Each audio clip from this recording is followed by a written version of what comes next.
Halo Marketeers. Marketeers, Jumpa lagi bersama saya Priscilla Putri Elizabeth dan rekan saya Dian Kastira. dalam program Marketeers This Week. Seperti episode Marketeers This Week sebelumnya, kami akan membacakan 5 berita terhangat sepekan belakang yang ada di portal marketeers.com. Jadi langsung aja kita masuk ke berita pertama ya Marketeers. Berita pertama dari Agung Sedayu Group. Mall harus perhatikan keunikan perilaku masyarakat. Tidak ingin menunggu terlalu lama dalam ketidakpastian, Agung Sedayu Group hadirkan 2 pusat perbelanjaan di tengah pandemi, yakni Asta dan Hub Life. David Hillman, Chief Operating Officer Agung Sedayu Real Estate Indonesia mengaku Asta dan Hub Life fokus pada psikografik dari lingkungan sekitar. Kami melihat psikografik yaitu seperti kepribadian, gaya hidup, minat, dan perilaku masyarakat yang hidup di lingkungan sekitar. Sementara untuk Hub Life, yang merupakan pusat perbelanjaan di Jakarta Barat, David mengungkap target pasar di sekitar Hub Life adalah anak muda yang masih berstatus pelajar, karena dikelilingi oleh beberapa universitas dan didukung berbagai apartemen. Pihak developer mengaku sangat suka dengan gaya hidup masyarakat Korea Selatan. Jadi mall ini dibuat dengan konsep Korean lifestyle. Menariknya, Hub Life menyediakan fasilitas K-pop dance studio. Setelah pandemi berakhir, akan digelar pertandingan untuk para penikmat K-pop. Tidak hanya K-pop dance studio, Hub Life juga dilengkapi pula dengan podcast center mengenai produk lifestyle. Hub Life menyediakan aksesoris dari produk lokal yang mendominasi. Berita kedua, inovasi dan kolaborasi kunci sukses perguruan tinggi Muhammadiyah. Perkembangan pendidikan Islam di Indonesia semakin pesat ditunjukkan dengan berhasilnya 3 universitas Islam di Indonesia yang berasal dari perguruan tinggi Muhammadiyah atau PTN yang masuk ke jajaran 500 universitas terbaik se-Asia 2021 versi QS Ranking. Muhammadiyah memiliki 164 PTM dengan kondisi yang berbeda-beda. Muhammadiyah juga seringkali melakukan kolaborasi antar perguruan tinggi dengan membuat tim asistensi serta menjalankan konsep self-assessment merupakan salah satu upaya untuk mendorong dan membimbing perguruan tinggi baru dalam menaikkan akreditas maupun menambah prodi baru. Muhammadiyah berupaya untuk mewujudkan konsep Good University Government di beberapa kampus. Muhammadiyah berupaya untuk mewujudkan konsep Good University Government di beberapa kampus. Muhammadiyah juga punya jurnal yang diterjemahkan ke berbagai bahasa dan menjalankan konsep self-assessment yang memiliki beberapa bidang di kampusnya. Muhammadiyah juga memiliki dana yang khusus yang disisihkan untuk membantu perguruan-perguruan tinggi di bawah naungan Muhammadiyah. Dana tersebut bermacam-macam sifatnya, namun khusus dipakai untuk mendukung perguruan tinggi atau apapun yang kekurangan dana. Masuk berita ketiga, Bank Neo Commerce tahun 2021 adalah tahun investasi. PT Bank Neo Commerce Tbk atau BNC memperkuat positioning sebagai bank digital di Indonesia dalam 1 tahun terakhir. Upaya ini terlihat dalam pencapaian laporan keuangan semester 1 tahun 2021. Setelah melakukan soft launching aplikasi bank digitalnya pada Maret 2021, Bank Neo Commerce semakin serius dalam melakukan investasi di berbagai lini, terutama di infrastruktur teknologi untuk bisa menawarkan berbagai inovasi digital sebagai bentuk keseriusan menjadi bank digital terdepan di Indonesia.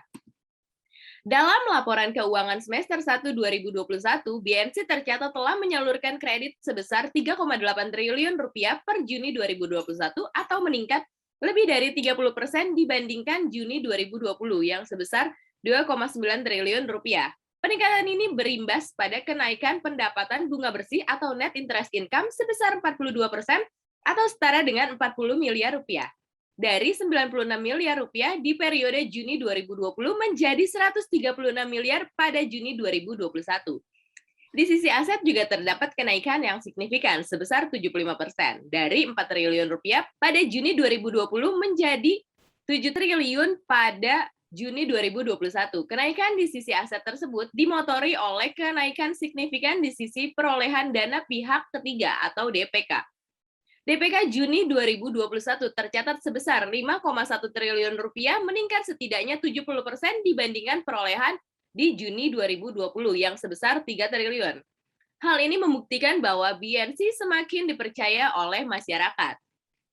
Melalui keberadaan aplikasi digitalnya, BNC telah mencatat pertumbuhan nasabah baru dari digital atau New Digital User Growth yang signifikan selama beberapa bulan sejak diluncurkan pada Maret 2021. Fenomena tersebut diklaim akibat dari minat masyarakat yang mulai tinggi akan digital bank dan besarnya animo nasabah baru akan produk dan layanan perbankan yang ditawarkan BNC. Seiring pencapaian tersebut, besaran angka beban operasional BNC pada paruh pertama tahun 2021 meningkat sangat signifikan, yaitu dari 76 miliar rupiah per Juni 2020 menjadi 268 miliar rupiah per Juni 2021. Hal tersebut berkontribusi pada dibukukannya rugi sebelum pajak sebesar 132 miliar rupiah pada paruh pertama 2021. Di sisi rasio keuangan, per Juni tahun 2021, rasio kredit bermasalah terhadap total kredit non-performing loan bank mengalami kenaikan menjadi 3,42% dari posisi Juni 2020 yang sebesar 2,75%. Rasio pinjaman terhadap simpanan atau loan to deposit ratio atau LDR mencapai 74,46%, turun dari posisi 97,94% pada Juni 2020. Berita keempat, Bluebird hadirkan pembayaran digital melalui Shopee Pay. Demi menambah pilihan mode pembayaran digital, Bluebird Group, Shopee Indonesia, dan Shopee Pay mengumumkan kerjasama strategis dengan menyediakan metode pembayaran Shopee Pay di aplikasi My Bluebird yang tersedia dan bisa diakses melalui App Store maupun Google Play. Shopee Pay dan Bluebird memiliki visi yang sama di mana ingin memaksimalkan teknologi digital, terutama dalam hal pembayaran. Selain integrasi pembayaran Shopee Pay di aplikasi My Bluebird, kerjasama ini juga mencakup penambahan layanan berkirim sebagai salah satu opsi layanan logistik ekspres di aplikasi Shopee, yang dimulai pada September 2021. Para pengguna Shopee dapat memilih berkirim sebagai salah satu opsi layanan logistik mereka saat berbelanja di Shopee. Dengan penambahan opsi ini, para pengguna Shopee dapat segera menerima barang belanjaan mereka secara aman karena adanya protokol kesehatan ketat dan sistem pengantaran less kontak yang diterapkan di seluruh armada Bluebird. Masuk ke berita terakhir atau berita kelima, Blibli siap mengakselerasi penguatan UMKM dan bisnis industri halal. Blibli berkomitmen untuk memajukan bisnis halal di Indonesia. Untuk itu, e-commerce ini bekerja sama dengan berbagai kementerian dan lembaga terkait dalam pilot project sentra UMKM industri halal. Keseluruhan value chain di ekosistem e-commerce Blibli telah memperhatikan standarisasi jaminan halal atau SJH, termasuk penyimpanan di 20 warehouse dan 32 hub yang berlokasi di kota-kota besar di Indonesia sebagai wujud komitmen Blibli dalam memandu potensi industri halal, khususnya bagi pelaku UMKM melalui kategori dan kurasi khusus dalam memasarkan produk Muslim-friendly serta halal, antara lain produk halal di Blibli Hasanah, fashion Muslim, serta investasi emas.